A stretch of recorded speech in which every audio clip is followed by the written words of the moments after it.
നമുക്ക് വാഴത്തട അവിയൽ വയ്ക്കാനാണ്.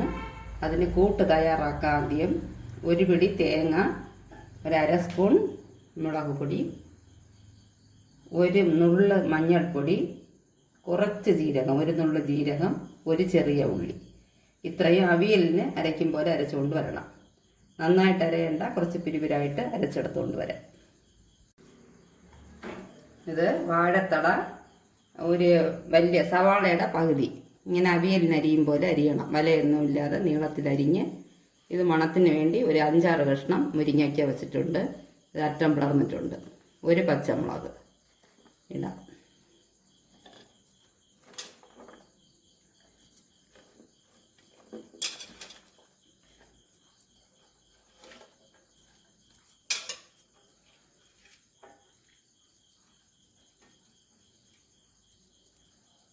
ഇത് അടമാങ്ങ, ഒരു കഷ്ണം അടമാങ്ങ. ഈ അടമാങ്ങ ഇല്ല എന്നുണ്ടെങ്കിൽ കൂട്ടരയ്ക്കുമ്പോൾ ഒരു ചുള പുളി അരച്ചാൽ മതി കൂടെ.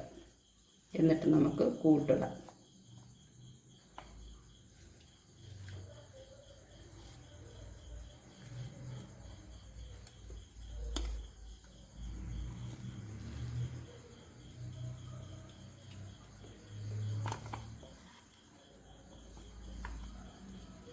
കുറച്ച് വെള്ളം കൂടെ കഴുകി ഒഴിക്കണം.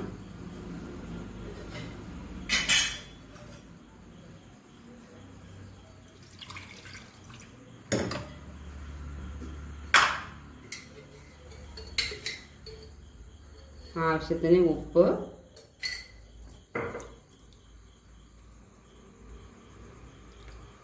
ഇത് ഒന്ന് മിക്സ് ചെയ്യുക. ഇതൊന്ന് വേഗം തുടങ്ങുമ്പോൾ ഇതൊന്ന് താഴ്ന്ന് വരും. അപ്പോഴത്തേക്കും കുറച്ചുകൂടെ നന്നായിട്ട് മിക്സ് ചെയ്യാൻ പറ്റും നമുക്ക്.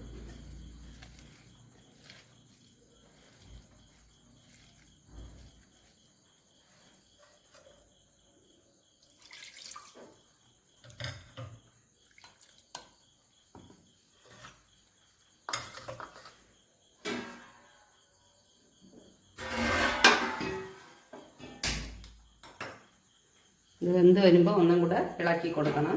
അപ്പോഴത്തേക്കും എല്ലാ സ്ഥലത്തും ഇത് മിക്സ് ആവും. നന്നായിട്ട് വറ്റി ലാസ്റ്റിൽ കാണാം.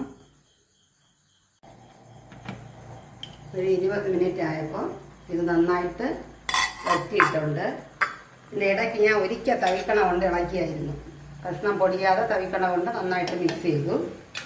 എന്നിട്ട് വറ്റി വന്നിട്ടുണ്ട് അവിയൽ. കറി ലീവ്സ് ഇടാം. ഇട്ടിട്ട് വെളിച്ചെണ്ണ, ഒരു സ്പൂൺ വെളിച്ചെണ്ണ,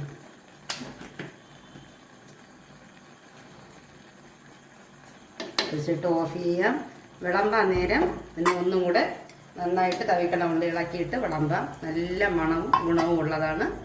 എല്ലാവരും ട്രൈ ചെയ്ത് നോക്കണം. നന്ദി, നമസ്കാരം.